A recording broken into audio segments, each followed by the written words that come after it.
Pastor José Ricardo já é amigo da nossa igreja aqui. Vem para cá, pastor. É amigo. Minha mãe viu meu filho, ele pensou que era eu. Era mais novo.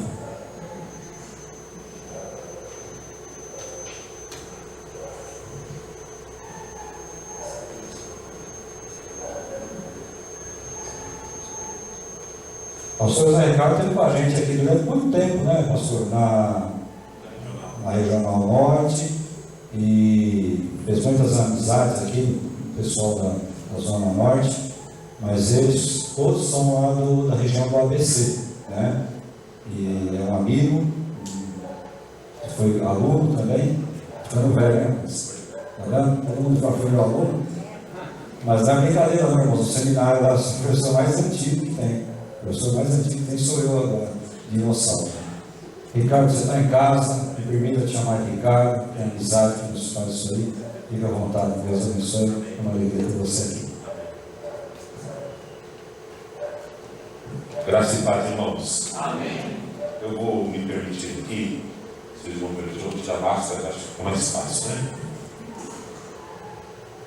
Graças a Deus. É uma alegria estar aqui com vocês novamente, participando de um momento tão especial, né? Que é o aniversário aqui do pastor Omar. Eu achei que neste aniversário o pastor Omar ia criar juízo, né? Ia deixar de ser palmeirense para ser São Paulino, mas não aconteceu, né? Continuamos em oração. Amém? É um momento também, um período de aniversário, né, da igreja. A igreja aqui completa 29 anos, né? E eu quero trazer uma reflexão com vocês hoje, que tem como intuito nós repensarmos, né? Nós nos redirecionarmos em relação aos propósitos da igreja, né?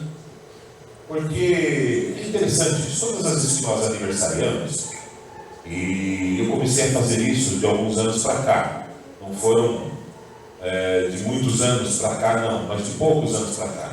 Quando a gente faz aniversário, eu comecei a refletir sobre o ano que passou, né? Para que a gente possa projetar o novo período, o novo ano que vai se iniciar nas nossas vidas, né? E com a igreja é a mesma coisa. Todas as vezes que a igreja aniversaria, que a igreja completa um ano de vida, né? É um momento que muito propício que nós podemos utilizar para então pensarmos um pouco a respeito dos propósitos da igreja, pensarmos a respeito de como nós vamos redirecionar os nossos chamados individuais e o chamado enquanto igreja. Então, a mensagem de hoje ela tem esse propósito de nos colocar aí, quem sabe, um novo norte, um novo rumo, não é? E para isso eu gostaria que você abrisse a sua Bíblia comigo, lá na carta do apóstolo Paulo aos Romanos, no capítulo 12. Romanos, capítulo 12.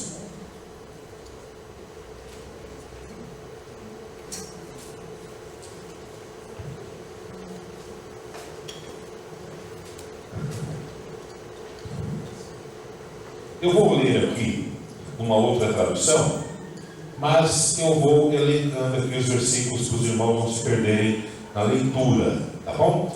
Nós vamos ler dos versos 1 ao 21. Vamos ler todo o capítulo 12 do apóstolo Paulo aos Romanos, né? Eu não vou te incomodar, não vou pedir para você ficar de pé, né? Tem vários anciãos aqui, considerando o pastor Flávio também, né? E a gente vai ler sentados mesmo, bem? Afinal de contas, a reverência, em primeiro lugar, ela precisa estar nos nossos corações, na igreja.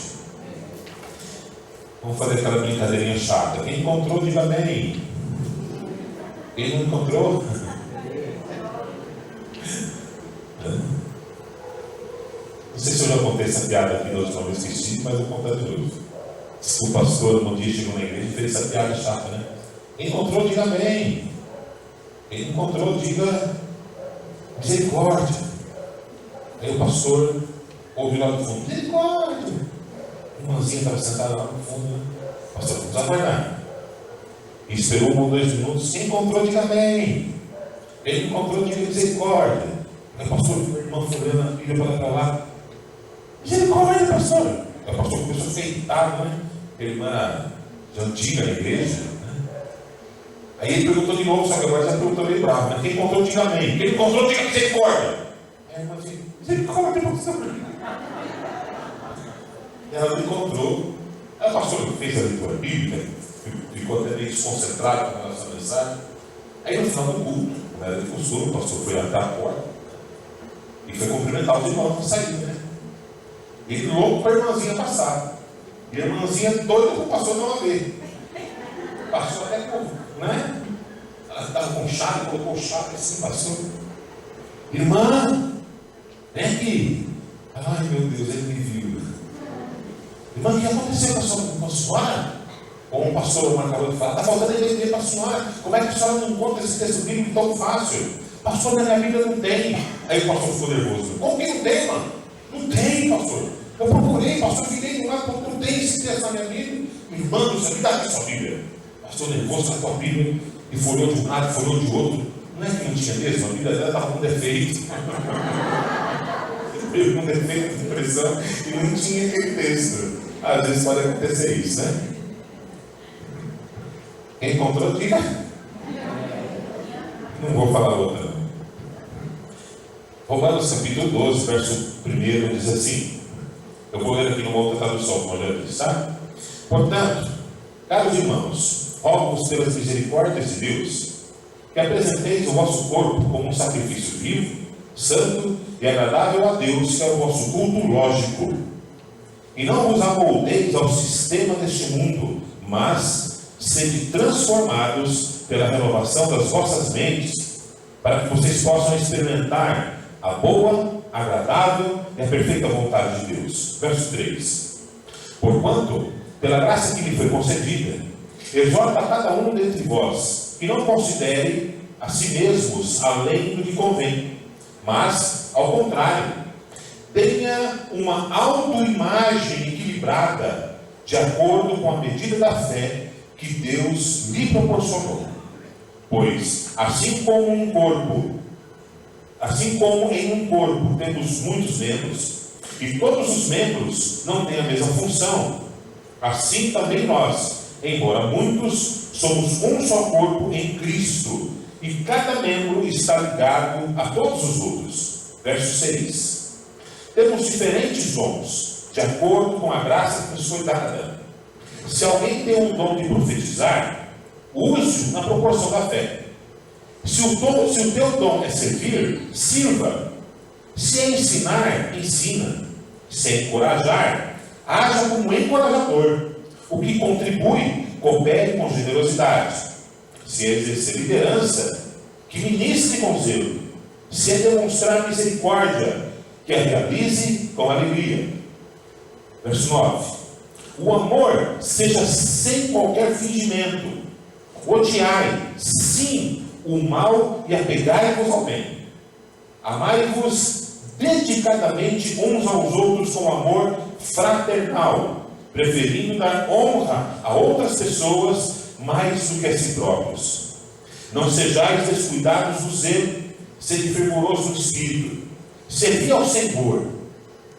Verso 12. Alegrai-vos na esperança, sede pacientes na tribulação, perseverai na oração, cooperai com os santos nas suas necessidades, praticai a hospitalidade, abençoai os que vos perseguem, abençoai e não amaldiçoeis, alegrai-vos com os que se alegram, chorai com os que planteiam, vivei em concórdia entre vós, não sejais arrogantes, mas adotai um comportamento humilde para com todos.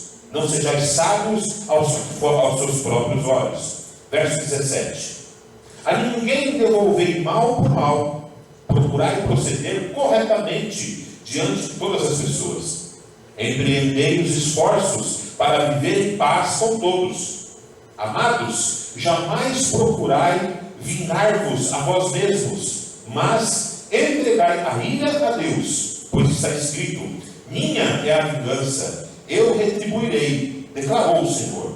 Ao contrário, se o teu inimigo tiver fome, dá-lhe de comer. Se tiver sede, dá de beber. Porquanto, agindo assim, com amor, tomarás brasas vivas sobre a cabeça dele. Jamais te entregues ao mal como vencido, mas vence o mal com o bem. Amém, queridos? Que texto maravilhoso, né? Vamos lá. Deus Santo, nós entregamos a Ti agora esse momento em que nós vamos arrazoar pela Tua Palavra, vamos pensar pela Tua Palavra, e, Pai amado, nesse momento repreende das nossas vidas, de mim que estou ministrando, do meu irmão e da minha irmã que está ouvindo, repreende das nossas vidas toda desatenção, Pai. Tudo aquilo que rouba a nossa atenção, seja em movimentos, seja em pensamentos, torna a nossa mente cativa a Ti nesse momento, ó Santo Espírito, para que nós possamos compreender a razão da Tua Palavra e a Tua vontade para as nossas vidas. Fala conosco, ó Espírito Santo, em nome do nosso Senhor e Salvador Jesus Cristo. Amém. O tema da mensagem de hoje é como a igreja se relaciona com a sua missão. Como a igreja se relaciona com a sua missão. Como eu disse a vocês, todas as vezes que nós aniversariamos e todas as vezes que a igreja faz aniversário, é um momento de reflexão.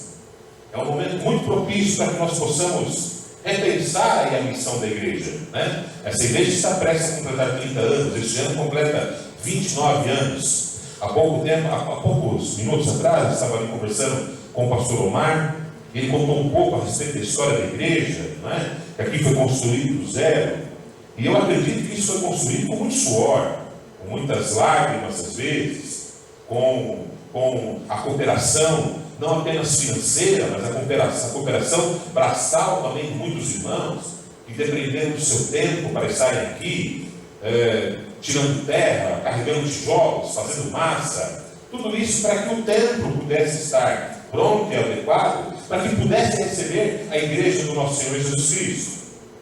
E isso tudo é muito bonito, isso tudo é muito bom. E a igreja, ela precisa, vez por outra, se realinhar. A igreja, dado algumas circunstâncias que são características de cada igreja, vez por outra, a igreja precisa se realinhar. Irmãos, nós estamos vivendo um momento muito crítico para a igreja. Nós estamos vivendo um momento muito complicado, um momento difícil. Um momento onde as trevas parece que se levantam contra a igreja e se levantam de uma maneira diferente daquilo que acontecia no passado. No passado era uma perseguição aberta, não é? Os cristãos eram perseguidos abertamente. Os cristãos eram dados para os coliseus, para as arenas, para serem mortos. Durante toda a história do cristianismo, o cristão ele foi perseguido. Nós temos ainda, não é? Em vários países, de exceção, que ainda prendem e matam os cristãos. Há poucos anos atrás, não saberia dizer agora, sei lá, 3, 4 anos atrás, nós assistimos atônitos o que um grupo islâmico, né, que era o Estado Islâmico, fez com aqueles cristãos coptas, né, que colocaram eles enfileirados numa praia e os demolaram, simplesmente porque eram cristãos. Nós ainda temos isso. Mas hoje Satanás ele tem trabalhado de uma maneira diferente. Ele trabalha na intelectualidade. Ele trabalha naquilo que as pessoas vão, nossa, interessante. Eu nunca tinha pensado dessa maneira. E começa então a desviar o pensamento das pessoas da sã doutrina, da palavra de Deus, e começam a colocar a Bíblia como se fosse retrógrada. Há pouco tempo atrás, lamentavelmente, nós assistimos isso. Pastores midiáticos dizendo que a Bíblia precisava ser atualizada. Né? Isso é horrível. A Bíblia ela nunca foi tão atual como é hoje. O nosso Deus nunca foi tão atual como é hoje. A palavra de Deus em Hebreus diz que Jesus Cristo é o mesmo ontem, hoje e o será eternamente. Deus não mudou, Jesus não mudou, e a palavra dele também não mudou. Mas os tempos mudam, os costumes mudam, as estratégias mudam. E nós precisamos pensar nisso, nesses momentos que estamos vivendo hoje. Né? Que estratégia que nós vamos adotar agora? Qual é a estratégia? E é sobre isso que eu quero conversar com vocês hoje. Meus irmãos, a igreja, ela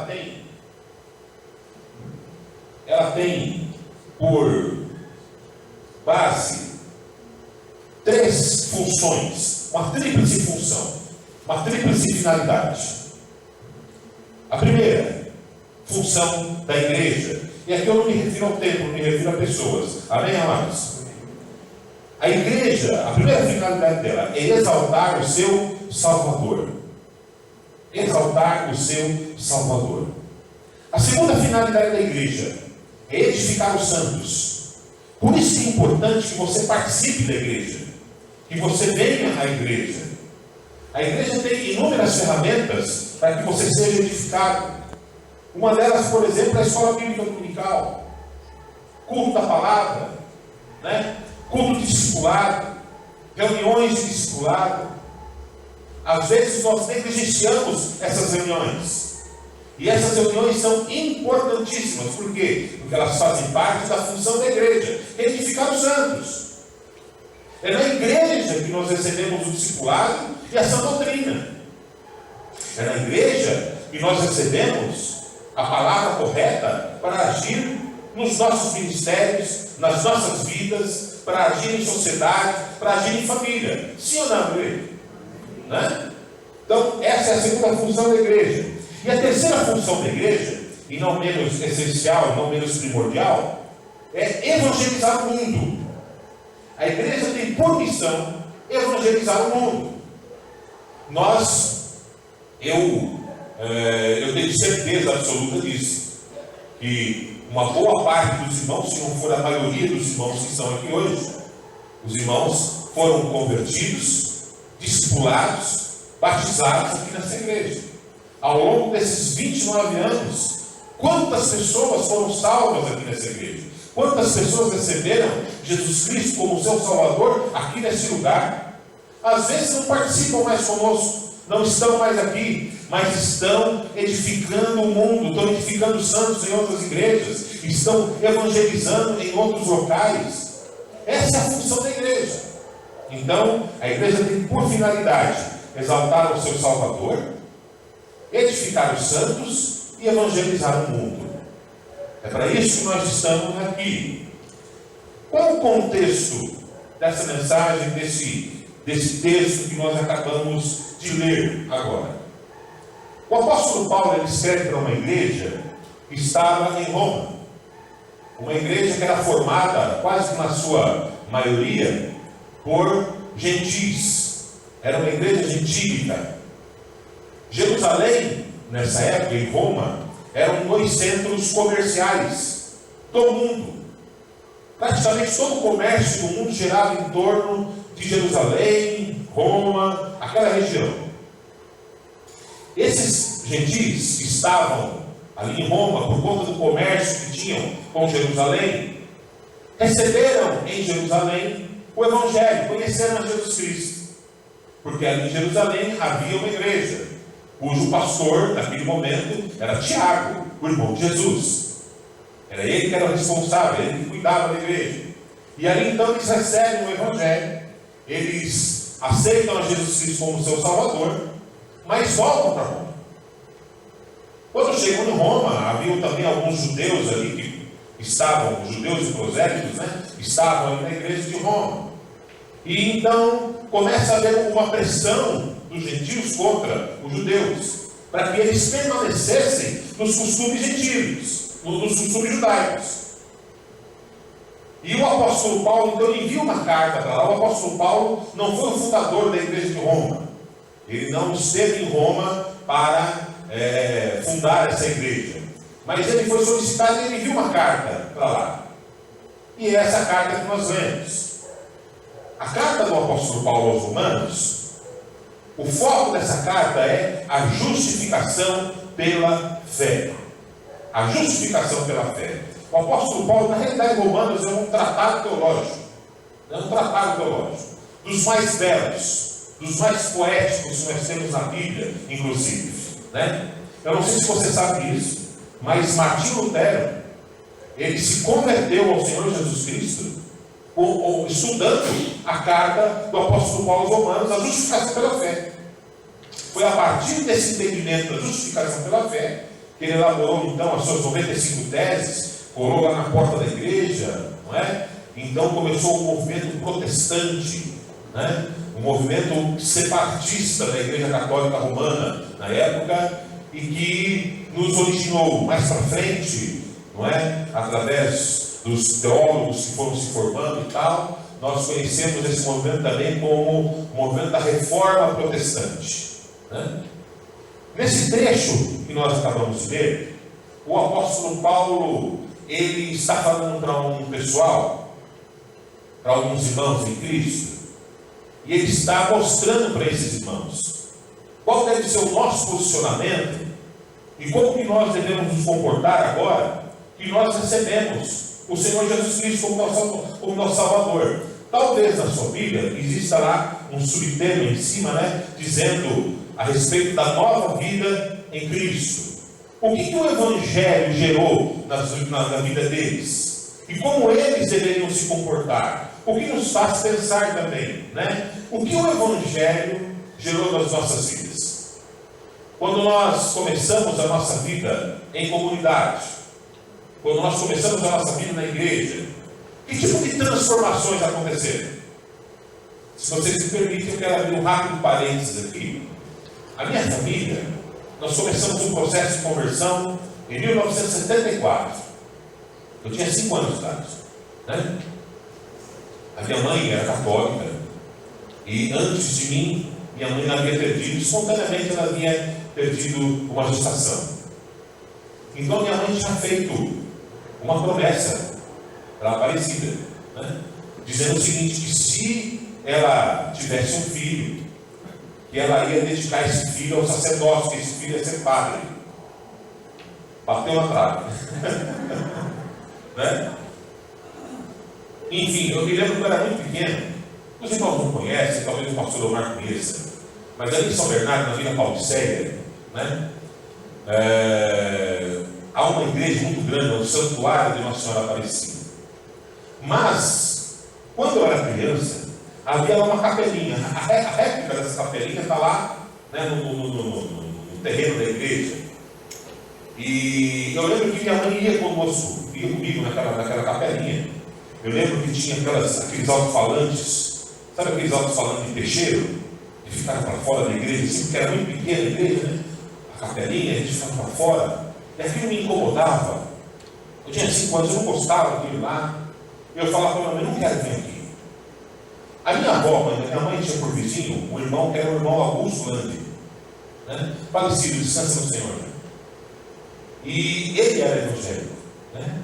E ele todos os dias estava com a Bíblia. E ele ia lá falar com o meu avô Antônio. Ele ia lá falar com o meu avô. E muitas vezes eu escutei o irmão Augusto falando de Jesus com o meu avô, né? Aí um dia, segundo a minha mãe, eu não me lembro desses detalhes, minha mãe conta isso.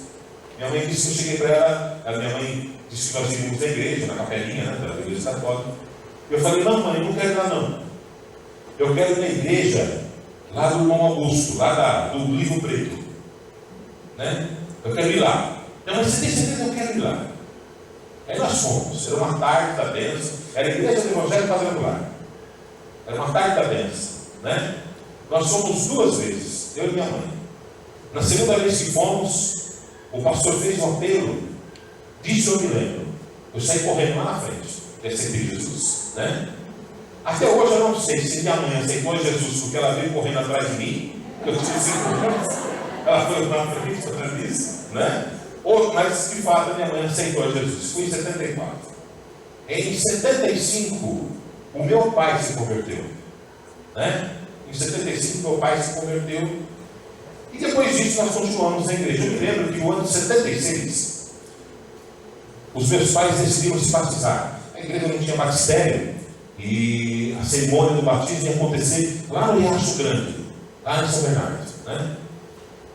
E eu lembro que havia apenas eu e o meu irmão Paulo César, do meio, e minha mãe estava grávida do Márcio, mais novo, né? E eu lembro que a minha mãe foi pedir para que os meus avós, que eram espanhóis, né? Serião lá, meu avô Serião, catolicão, né? Que a gente ficasse com eles enquanto eles iam no batismo, né? Naquela época meu pai não tinha carro e tal. Eu lembro que foi a primeira desavença familiar, né? Uma outra coisa que eu me lembro foi que quando nós nos convertemos, os meus tios, irmãos dos meus pais, estavam sempre em casa. A partir do momento que nós nos convertemos, eles iam, mas eles foram no domingo, faltando 10 minutos para eles saírem de casa vir no culto, né? E a gente ficava, né? Vamos desfazer do parente, vamos ficar tal. Até que um dia meu pai chegou e falou: olha, vocês chegaram agora, mas eu estou de saída. Mas isso já tinha acontecido muitas vezes, né? De meu pai não ir na igreja para receber os parentes. Meu pai começou a perceber que havia alguma coisa meio que de propósito ali naquela situação. Meu pai disse: olha, não, dessa vez eu estou de saída, eu estou indo na igreja. Mas você está indo na igreja? Vai desprezar mim? Não, não estou desprezando ninguém, mas eu tenho compromisso na igreja, né? E fomos. A partir dali, a gente começou a perceber que a nossa família começou a ser mal vista, né? Porque havíamos nos convertido, havíamos trocado de religião. Era essa expressão que se usava: trocaram de religião. Depois de alguns anos, isso passou, né? Mas naquele momento a impressão que nós tivemos foi isso. E eu falando aqui, talvez você se lembre de alguma situação que você passou com a sua família, no seu trabalho, enfim, na sua vida, depois que você se converteu. E o apóstolo Paulo, ele está escrevendo para orientar esses cristãos romanos a respeito da nova vida em Cristo e como é que nós devemos nos comportar a partir do momento que nós recebemos o Evangelho, né? O apóstolo Paulo, ele trabalha aqui em 3 atmosferas. Ele vai trabalhar o nosso comportamento com relação ao mundo, o nosso comportamento enquanto igreja com relação à própria igreja, e ele termina falando a respeito do nosso comportamento com relação ao reino de Deus. Ao reino de Deus. E ele vai dizer assim, lá no verso 1, verso 2, capítulo 1, verso 2, né? Verso 1 e 2, perdão. Portanto, caros irmãos, rogo-vos pelas misericórdias de Deus, que apresenteis o vosso corpo como um santo sacrifício, vivo e agradável a Deus, que é o vosso culto lógico, na sua tradução está racional. E não vos amoldeis ao sistema deste mundo, mas sedes transformados pela renovação das vossas mentes, para que vocês experimentem qual seja a boa, agradável e perfeita vontade de Deus. Bom, do que o apóstolo Paulo está falando aqui? De qual atmosfera ele está trabalhando? Ele está trabalhando a adoração. Nós agora somos adoradores. O pastor Omar iniciou esse culto com uma oração muito bonita, falando a respeito disso, né, que nós somos adoradores. E eu vou falar para você qual é o entendimento bíblico a respeito de ser um adorador. E o apóstolo Paulo também fala qual deve ser o nosso comportamento com o mundo. Como é que nós devemos nos comportar com relação ao mundo? Então vamos lá. O que é um adorador? Porque aqui o apóstolo Paulo está dizendo que nós devemos nos apresentar os nossos corpos. A palavra no grego que está no original é a ideia não de apresentar, mas de dedicar. Dedicar. Eu estou me dedicando ao Senhor. Eu estou dedicando a minha vida, o meu ser, ao Senhor. Eu me dedico ao Senhor. Ser um adorador é isso. É nós estarmos constantemente nos dedicando inteiramente ao Senhor. Existe uma falsa compreensão hoje nos nossos dias a respeito do que é ser um adorador. A gente acredita, e a falsa impressão é que as pessoas acreditam que ser um adorador é aquele que canta, é aquele que louva. Não, isso é um adorador? É também, mas é um cantor, é aquele que gosta de cantar. Adoração, nós temos a falsa ideia de que nós chegamos aqui na igreja, cantamos hinos bonitos, né? E vocês acertaram, viu, Conqueira? Um dos hinos que eu mais amo na minha vida, eu falei com minha esposa, né? É aquele, o Vejo o Senhor.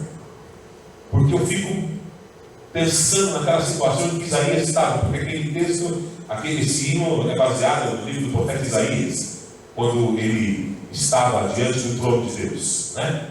E que ele tem a sua boca purificada ali com a brasa viva do altar. Mas enfim, nós temos a falsa ideia de que ser um adorador é nós adorarmos aqui na igreja, cantar bonito, levantar os braços e tal. Não, isso não é um adorador, de fato não é. O adorador, ele não se torna adorador quando chega no templo. O adorador, ele vive em adoração, porque a sua vida é dedicada ao Senhor. Ele é adorador na sua casa, porque o seu comportamento com a sua esposa, com os seus filhos, com o seu marido, reflete a imagem de Jesus Cristo. Ele é um adorador, a pessoa é uma adoradora, porque na sociedade, e eu não estou dizendo que nós somos impecáveis, porque não somos, mas na sociedade nós somos vistos. E eu me torno um adorador quando as pessoas lá no mundo veem Jesus em mim. Aí eu sou um adorador. Eu sou um adorador. Eu gosto muito daquela música da Cassiane, né? Que ela diz assim, vamos ver só da letra, né? Que ela diz assim: então louve. Como é que é aquilo? Chorando louve, precisando louve, está sofrendo louve, não importa louve, seu louvor invade o céu. Porque eu vou te falar uma coisa, irmão. Ser adorador quando está tudo bom, coisa fácil. Ser adorador quando não tem doença, quando você tem dinheiro sobrando, né? Quando você não brigou com a esposa não brigou com você, quando os seus filhos estão bem. Ser um adorador quando está tudo bom é uma maravilha. Mas o grande desafio das nossas vidas é nós sermos adoradores quando as coisas não estão bem. Nós adorarmos ao Senhor quando as coisas não estão bem. Certa vez eu estava na igreja, tinha acabado de pregar, e uma irmã no final do culto chegou para mim: pastor, olha, eu queria que o senhor orasse por mim, né? Eu fui médico, estou quase ficando cego, não sei o que e tal, queria que o senhor orasse por mim. Eu falei: tá bom. E não sei por que eu disse aqui, irmão, sinceramente não sei.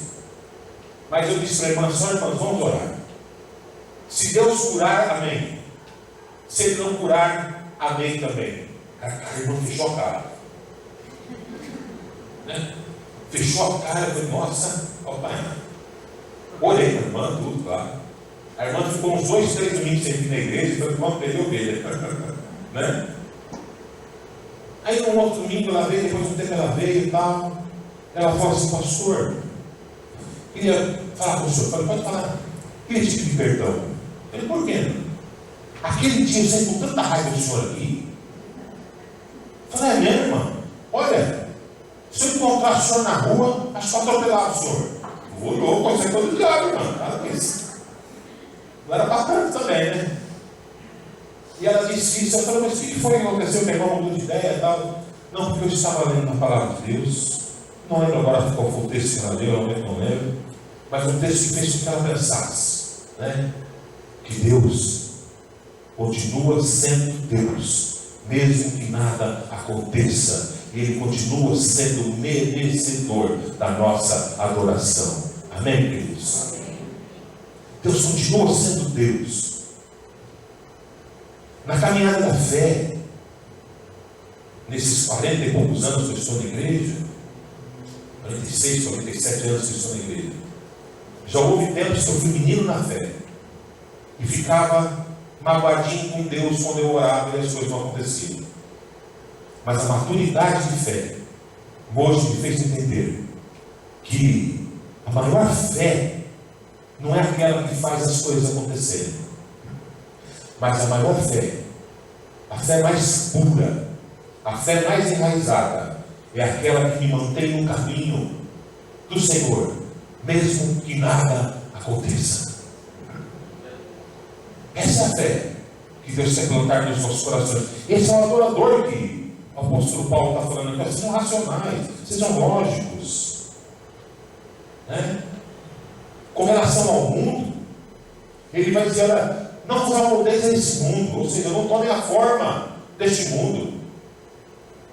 Com relação ao mundo, irmãos, sabe o que o apóstolo Paulo está nos ensinando aqui?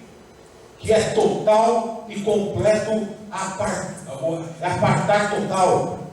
Quer dizer, total e completo apartamento, né? Aí você pergunta ali, 2 ou 3 dormitórios, desculpa. Mas é total e completo afastamento. Essa deve ser a nossa posição com relação ao mundo. Mas, pastor Ricardo, nós estamos aqui, a gente tem que trabalhar, verdade. Nós estamos aqui, estamos inseridos nesse mundo. Só que a palavra de Deus nos ensina que nós não somos desse mundo. Nós somos aqui um povo em peregrinação. Nós estamos no nosso deserto. E certamente, em algum momento, nós vamos adentrar a terra santa, a terra prometida, que foi conquistada pelo sangue de Jesus Cristo na cruz do Calvário. Irmãos, nós não temos nada com este mundo.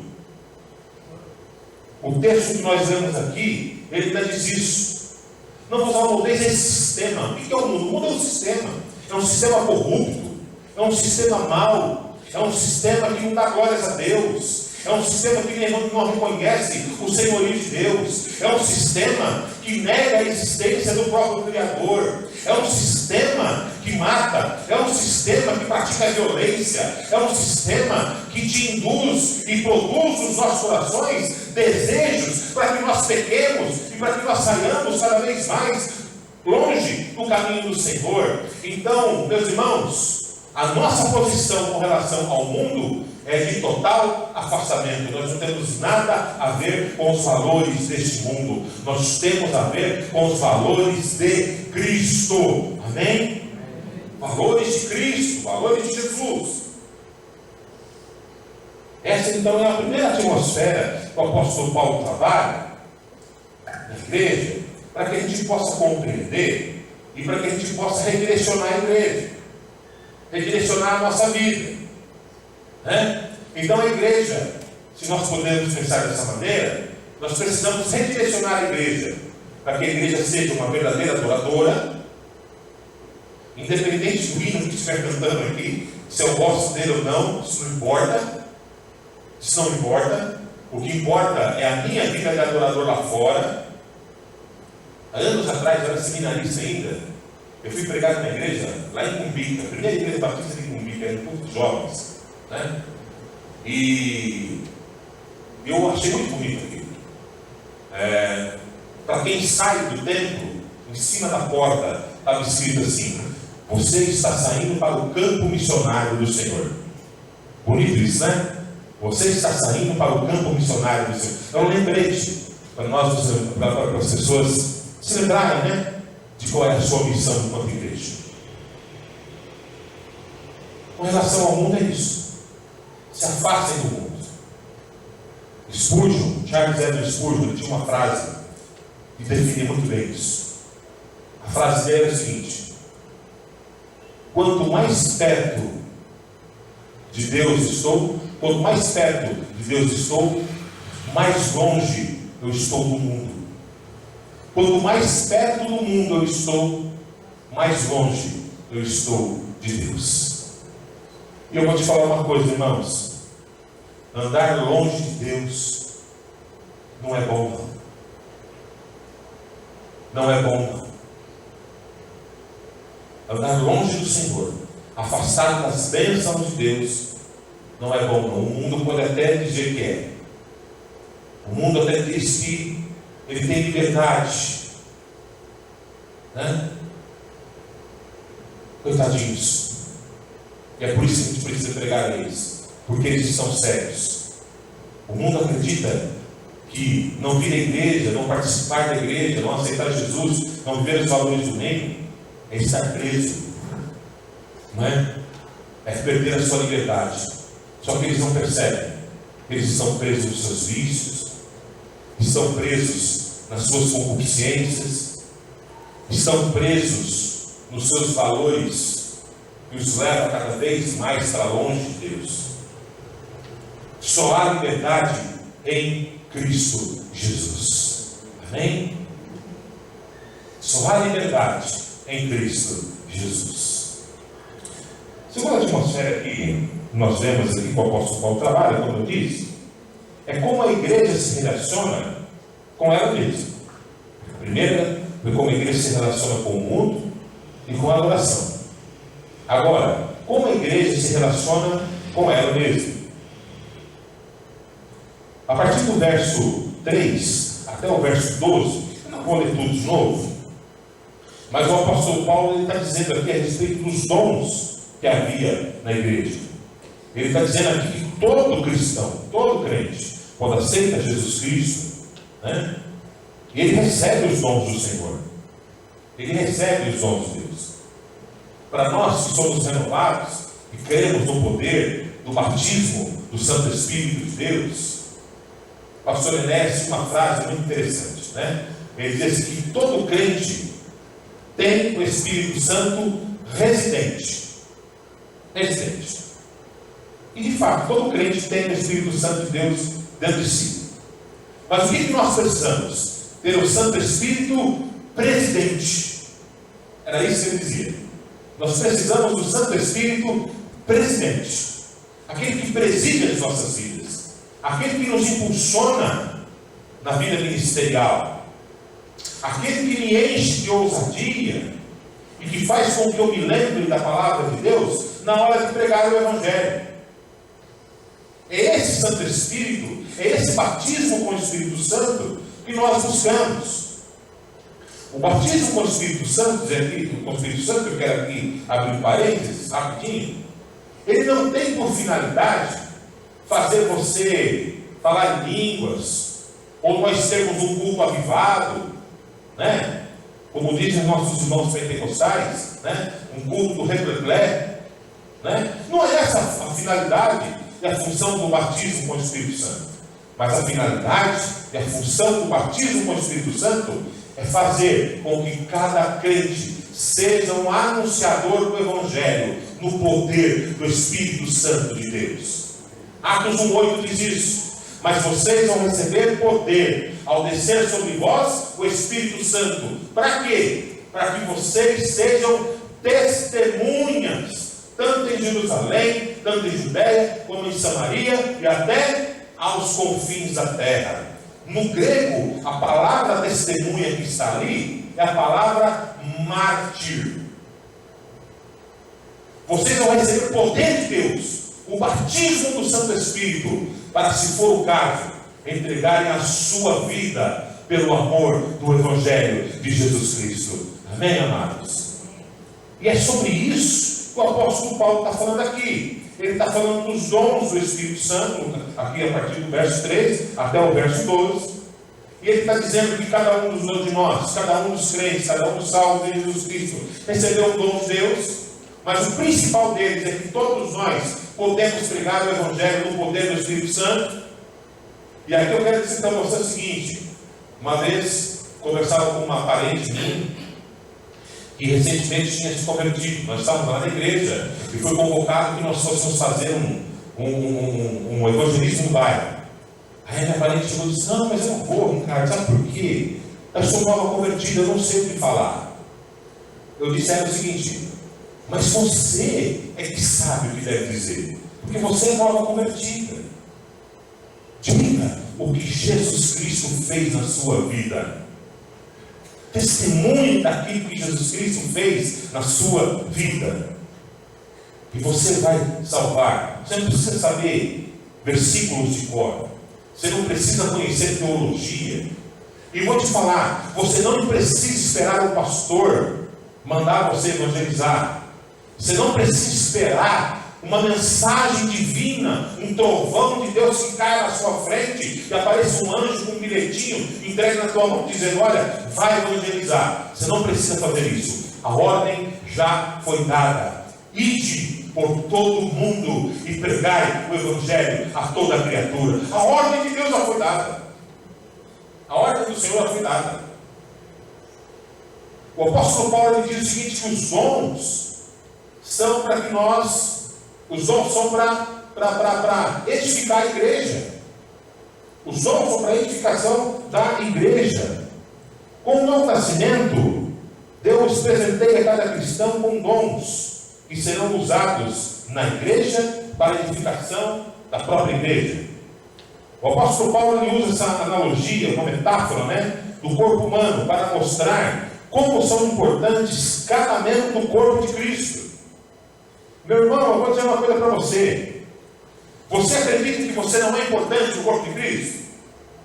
Porque de repente você não tem o dom de línguas, porque de repente você não toca, porque de repente você não tem aquela eloquência para falar em público,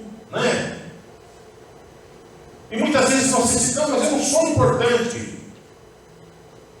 Você é importante para o reino de Deus. Você é importante para o reino de Deus. O apóstolo Paulo nos ensina isso aqui. Todo cristão é importante para o reino de Deus, para a igreja. Esse talvez seja um ponto que a igreja moderna precisa se realinhar, precisa repensar. Uma vez eu escutei um pastor conhecido, Flávio, falecido já. Uma vez eu escutei ele em público dizer o seguinte: crente é que nem biscoito. Sai um, Deus manda 8. Por quê? Porque havia acontecido uma cisão na igreja, algumas pessoas tinham ido embora, e ele meio que, será para desabafar, para afrontar, falou isso, não estou nem aí, vai embora. Quem disse? Todos nós somos importantes no reino de Deus. Não existe ninguém mais importante no reino de Deus. Os apóstolos de Jesus, certa vez, questionaram isso, A mãe de 2 deles chegou para Jesus: Senhor, olha, certamente o Senhor não dá os meus filhos, Seus filhos, olha como eles são especiais, maravilhosos, homens cheios do Espírito Santo. Certamente eles sentarão um à sua direita, outro à sua esquerda. Bobinha. E Jesus disse que o maior no reino de Deus precisa se tornar o menor. Jesus ensinou o seguinte: que se eu chegar num local, ao invés de eu tomar o local no lugar de honra, eu me sento lá atrás, lá no fundinho. E nem está aquele irmão querido lá do lado do extintor, quase escondido atrás do extintor. Essa é a nossa melhor posição. O apóstolo Paulo diz aqui, que nós não devemos nos elevar, nós não devemos exaltar a nós mesmos, mas nós devemos considerar o outro como superior a nós. Os dons da igreja, que edificam a igreja, nos mostram o seguinte: que eu não estou aqui para ser servido, eu estou aqui para servir. E é isso que a igreja moderna precisa aprender. Nós não estamos aqui, você não veio aqui hoje, meu irmão, para ser servido. Você veio aqui para servir um ao outro.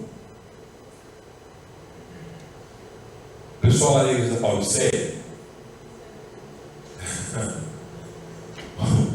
o pastor Maurício briga comigo, porque vez por outra, pastor, é muito difícil isso. E eu sei que ele também não gosta.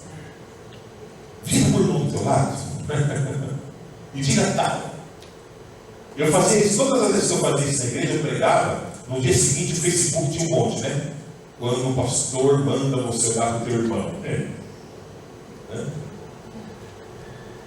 Mas eu também não consigo entender a igreja, que a gente entra e sai.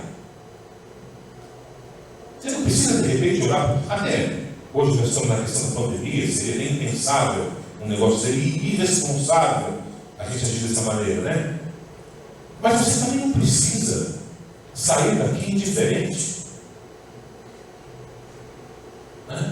Lembre-se que nós estamos aqui para servir uns aos outros. Maior amor não há. Está lá no Evangelho de João, o Senhor Jesus disse: não há maior amor do que aquele que dá a sua própria vida pelo seu irmão. Aqui ainda, no capítulo 12 de Romanos, o apóstolo Paulo diz isso. Se alguém está doente, que cante louvores. Pô, se alguém está contente, que cante louvores. Né? Nós devemos nos alegrar com os que estão alegres, devemos chorar com os que choram. Né? A gente precisa redimensionar a igreja nesse sentido. Quando a igreja busca a sua edificação, essa atmosfera, né? Essa atmosfera da igreja, o apóstolo Paulo está nos mostrando isso, que nós precisamos cuidar uns dos outros, porque o mundo não vai cuidar da gente, irmãos. Os valores do mundo não vão cuidar de nós. Você às vezes se fia naquilo que o mundo nos oferece, na segurança do teu trabalho, na segurança do teu convênio médico, na segurança dos seus filhos que estão em escola particular. Aí de repente, assim ó, as coisas mudam. As coisas mudam. Aí Deus começa a trabalhar nas nossas vidas como trabalhou na minha. E começa a nos mostrar que nós precisamos estar totalmente dependentes dele. Não é o mundo, mas é Deus. E Deus vai usar quem? A igreja. Deus vai usar a igreja para nos amparar. Deus vai usar a igreja para cuidar de nós. E nós devemos ser essas ferramentas de Deus. Nós devemos ser os braços de Jesus. Devemos ser a boca de Jesus. As pernas de Jesus.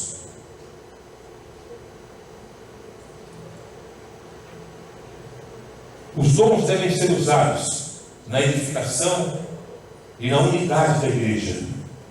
Olha, irmãos, tem uma coisa terrível que acontece. Era o que acontecia lá em Corinto. Era uma igreja, Corinto, que tinha todos os dons. Todos os dons da igreja de Corinto tinha, né? Só que era uma igreja facciosa, uma igreja dividida. Eles diziam, um era de Paulo, outros de Apolo, outros de Pedro e outros. Esses então eram os melhores. Esses eram de Jesus. Eram tão de Jesus que se permitiam viver numa igreja dividida, né? Tem uma das igrejas do Apocalipse, que é a igreja, chamada de igreja. Eu não me lembro qual delas era agora, o pastor Omar pode me ajudar, se quiser. Eu não me lembro qual delas era. Mas era uma igreja que Jesus nem dentro da igreja estava. Porque Jesus disse, olha, este estou a porta e bato. Ou seja, Jesus não está dentro daquela igreja. Era uma igreja de Cristo que não tinha o próprio Cristo dentro dela. Por quê? Porque os dons, assim como era na igreja de Corinto, eram usados para elevar o status dos irmãos. Aquele que revelava, nossa, aquele lá, olha, é o santo dos santos. É a quarta pessoa da Trindade. Aquele que falava em línguas, então, nossa, que coisa maravilhosa, né? O irmão que era dizimista, então, tinha dízimo bom, esse então era o cara, né? Coisa terrível, coisa terrível. Os dons, quando eles são bem aplicados na igreja, eles tornam aquele que possui dom uma pessoa humilde diante de Deus. E ele sabe que o dom não é para ele, o dom é para que ele sirva melhor no poder do Espírito Santo de Deus. Amém, amados? Eu quero, por último aqui, essa última atmosfera que serve para nós olharmos para dentro da igreja, para as nossas vidas, para que a gente possa redirecionar. É como a igreja se relaciona. Primeiro, como a igreja se relaciona com a adoração em comum, como a igreja se relaciona com ela mesma, né? E como a igreja se relaciona agora com o reino de Deus. Para que a gente possa entender essa questão, a gente primeiro precisa entender o que não é reino, mas a gente acha que é. O que não é reino? Primeiro, legalismo religioso não é reino de Deus. Legalismo religioso não é reino de Deus. Religiosidade também não é reino de Deus. Também não faz parte daquilo que nós entendemos como reino de Deus. Nessa relação, a igreja deve sempre praticar o bem. Praticar o bem é reino de Deus. Praticar o bem é reino de Deus. E não importa a quem. Vou contar uma coisa aqui para vocês. Uma vez, há pouco, não tem muitos anos isso aí não, uns 2 ou 3 anos atrás, nós estávamos aqui na Zona Norte ainda, uma igreja aqui da Zona Norte nos convidados para participarmos de um encontro de casais.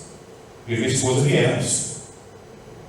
Quando nós estávamos próximos ali da Anchieta, eu já sabia que o meu pneu da frente estava ruim, né? E por insuficiência minha, eu acabei não trocando o pneu e fui daquele jeito. Quando nós chegamos na Anchieta, eu comecei a sentir o pneu fazer assim. Falei, nossa, vai cair a roda. Né?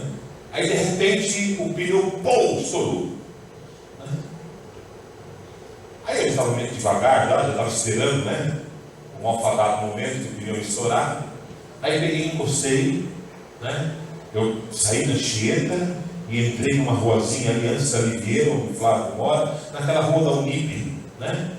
Para entrar na rua dos prédios ali. Parei ali. Uma escuridão, irmãos. Uma escuridão. Né? E eu estava lá. Né?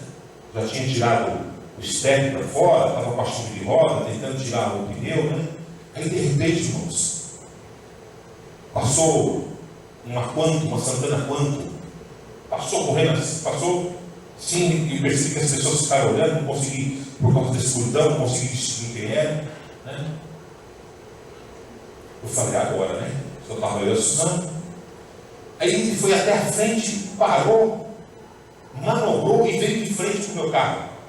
Ah, meus irmãos, naquela hora ali, eu falei, Senhor de Jesus, Pai, manda seus anjos agora. Falei, pastor, entra para dentro do carro, qualquer coisa, corre para a casa do Flavinho, sai correndo, feito louco aqui, estava perto da casa dele, né? Falei, sai correndo. Aí parou. Aí saiu uma senhora, né? Aí depois saiu a outra moça, que era a companheira dela. Né? E sabe por que elas pararam ali? Só porque eu estava no escuro. Pararam ali com o farol aceso, só para que eu pudesse ver o que eu estava fazendo ali e tal. Né? Eu falei, está vendo?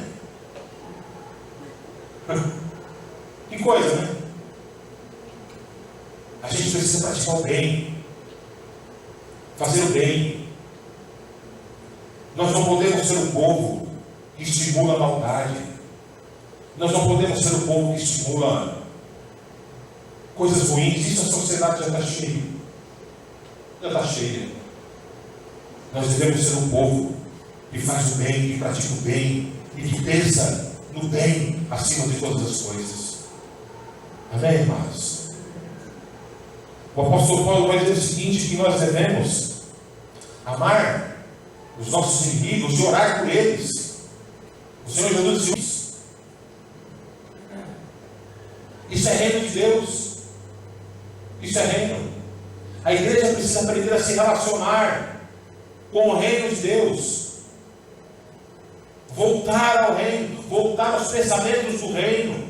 Não voltar aos pensamentos denominacionais, que são bons, não tem que ficar ruim, não. Amo ser batista. Né? Estou nessa denominação há mais de 20 anos, amo ser batista. Né? Gosto muito da minha denominação. Mas eu sei que nós também não somos perfeitos. Tem muitas coisas que precisam mudar. Nos nossos pensamentos, na nossa maneira de nos relacionarmos. Eu me lembro de uma época na igreja, e quando alguém pecava na igreja, a gente apontava o dedo e botava para fora, mandava para o mundo. Lembram disso? Quem é mais antigo aí no Evangelho? Naquela época fazia até que fazia sentido. Né? Eu me lembro que quando eu era adolescente, ainda menino, sei lá, devia ter uns 12 ou 13 anos, tinha uma moça na igreja que era líder dos adolescentes, líder de jovens, eu não me lembro direito, muitos anos atrás isso. Mas eu lembro que foi uma das coisas mais horríveis que eu vi na igreja. Só vi aqui uma vez. Né? Ela começou a se relacionar com um homem que era casado. A liderança da igreja ficou sabendo e convocou uma assembleia. Meus irmãos, que escracho que foi a igreja. Escracho que foi a igreja. E ela foi excluída da igreja. Né? Em outras palavras, ela foi excomungada da igreja. Ela foi tirada da comunhão da igreja. Né? Alguém pode dizer, mas também, pastor, pelo amor de Deus, a mulher está se relacionando com um homem casado. Né? É verdade, ela errou, ela pecou. Se ela não fosse disciplinada, talvez o pecado dela pudesse se espalhar na igreja, né? Como algo que não foi tratado. Era o que acontecia na igreja de Corinto, por exemplo. Havia lá um casal imoral, um rapaz que se relacionava com a madrasta. Né? E o apóstolo Paulo condenou aquilo e disse: olha, apartem-se do casal, faça com que esse casal saia da comunhão da igreja, porque eles são peso. Só que o mesmo apóstolo Paulo lá em Gálatas, ele diz o seguinte: que nós devemos tratar aquele que peca, aquele que erra, né, com amor, com o intuito de trazê-lo de volta para a comunhão. E é isso que a igreja precisa fazer. Esse é o bem que a igreja precisa fazer. Nós não concordamos com o pecado. Não damos carta branca ao pecado. Muito pelo contrário. Mas nós amamos o pecador. Amamos o pecador. Aliás, pastor Odair Rossi tem uma frase, está até no WhatsApp dele, né? Aquela frase que o pessoal coloca no WhatsApp, né? Que ele diz o seguinte: que Deus tem uma queda por pecadores. Deus tem uma queda por pecadores.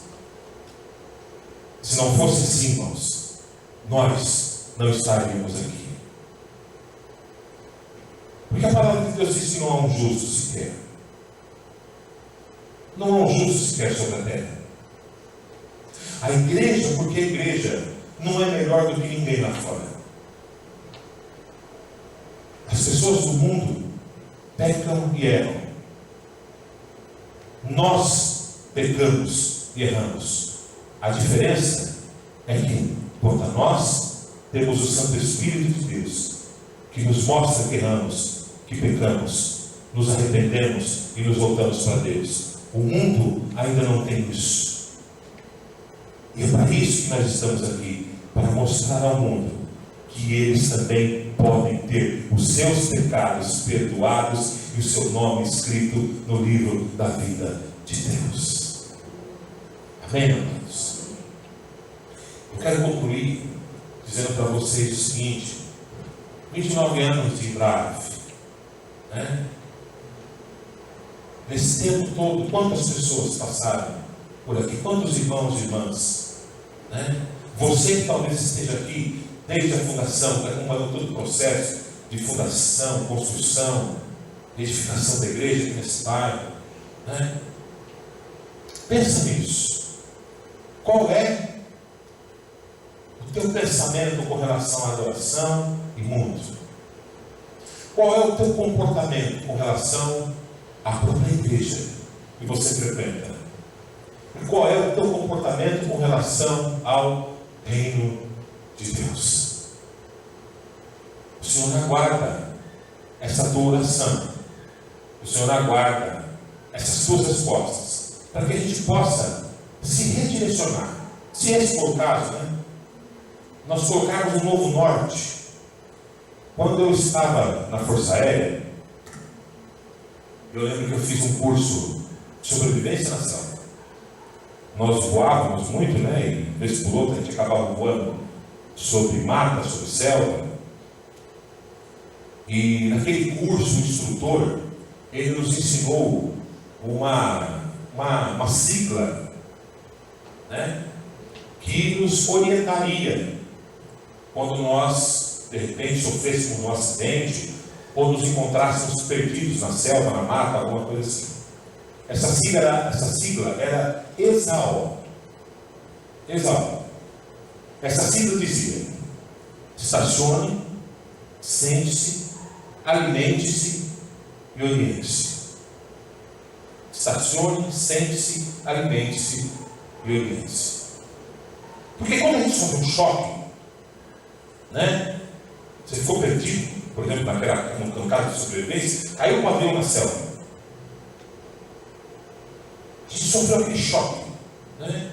E é muito comum a gente querer tomar decisões ali naquele momento, e eu aprendi com a vida que nos momentos mais difíceis, nos momentos mais angustiantes, nos momentos mais severos das nossas vidas, a pior decisão que você toma, as piores decisões que você toma, é aquela que você toma no fragor das emoções. Na hora, ai, não faz isso, é a pior decisão que você toma. Então ele orientava a nós estacionarmos, para tudo. Aconteceu? Para tudo. Sente-se, descanse, retome o fôlego, coloque os pensamentos no lugar, concatene as ideias de modo lógico, racional. Depois você se alimenta. Porque quando eu me alimento, o meu corpo o meu metabolismo ele vai produzir os hormônios, né, que vão trazer conforto, que vão trazer certa satisfação ao meu corpo, e isso faz com que eu ganhe forças. Estacione, sente-se, alimente-se, e depois de ter feito tudo isso, você se orienta. Às vezes nas nossas vidas a gente precisa fazer isso. A gente precisa estacionar, sentar, se alimentar e se reorientar, para que a gente possa prosseguir em diante, para que a gente possa seguir a vida e ir em frente, né? Nós precisamos fazer isso. A igreja, vez por outra, precisa fazer isso. Às vezes a gente precisa parar a igreja. Me lembro de anos atrás, né? Mais de 20 anos atrás, eu estava, quando o pastor Maurício foi para a igreja, antes, eu já estava na igreja, em 99, nós já estávamos na igreja, o pastor Maurício foi para lá em 2000, né? Aí depois, eu fui pastorear numa igreja, e alguns anos depois eu voltei na igreja da Paulicéia. Quando eu voltei na igreja da Paulicéia, eu vi uma coisa que eu não acreditava, né? Cheio de gente do louvor, cheio de gente capacitada, músicos extremamente capacitados, cantores capacitados. E a igreja fazendo louvor com playback e o pastor Maurício cantando sozinho. Vocês conhecem o pastor Maurício, né? Conhece, né? Conhece, né? Você pode imaginar o pastor Maurício cantando sozinho com playback, pedindo louvor da igreja? Irmão, era uma coisa dantesca ali, né? A gente não sabia, em dados momentos a gente sabia se louvava, se estava risada dele. Aí um dia, eu fui conversar com ele, eu falei: Maurício, o que está acontecendo aí? Louvor, né? Ricardo, parei tudo. Por quê? Estava uma confusão aqui, era só briga, era só egos abundantes que tinham aqui, parei tudo. Botei todo mundo de banco. Está certo, pastor. Tem hora que a gente tem que parar tudo. Às vezes o prejuízo de parar é menor do que o prejuízo de continuar. Ele parou tudo. Aí naquele ano ele me convidou, eu fui lá, entrei como líder do louvor. Não tenho nada de música, não sou músico, mas entrei como pastor do louvor.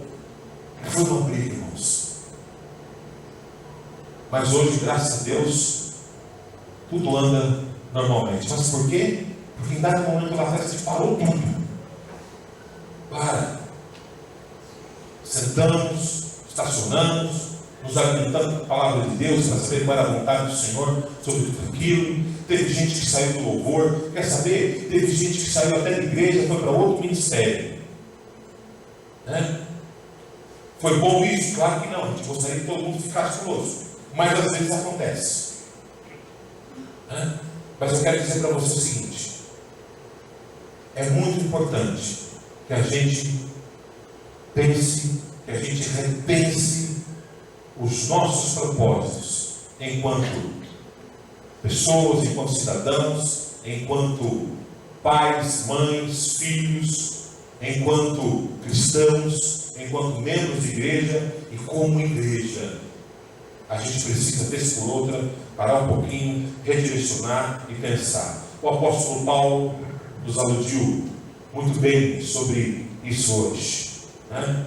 Nos deu algumas orientações a respeito disso hoje.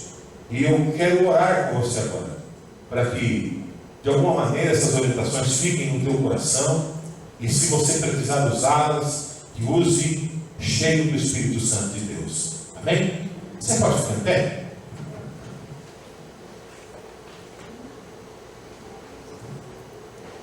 Jesus querido, eu quero te adorar, Senhor, por tudo que o Senhor tem nos dado, por tudo aquilo que o Senhor é. Eu quero te louvar, meu Pai amado, porque o Senhor tem nos auxiliado em todas as coisas.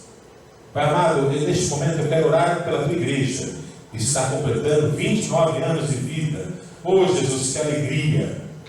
Pai amado, essa igreja tem cumprido com o teu propósito neste lugar há 29 anos. O Senhor tem usado a liderança, tem usado os irmãos, para que o teu evangelho flua a partir deste lugar, Senhor. E nós te somos gratos por isso. Pai amado, em nome de Jesus, derrama cada vez mais os teus dons nessa igreja. Oh Pai bendito, sobre os irmãos que aqui estão, sobre os membros dessa igreja, que cada um deles, ó Pai amado, seja usado no poder do teu Santo Espírito, Senhor, para anunciar o evangelho da salvação a todo aquele que necessita, meu Pai. Deus bendito, usa esta igreja em nome de nosso Senhor Jesus Cristo. Em nome de Jesus nós oramos, em nome de Jesus nós agradecemos. Amém, meu Deus. Bendito seja o Senhor. Amém? Que Deus te abençoe. Amém.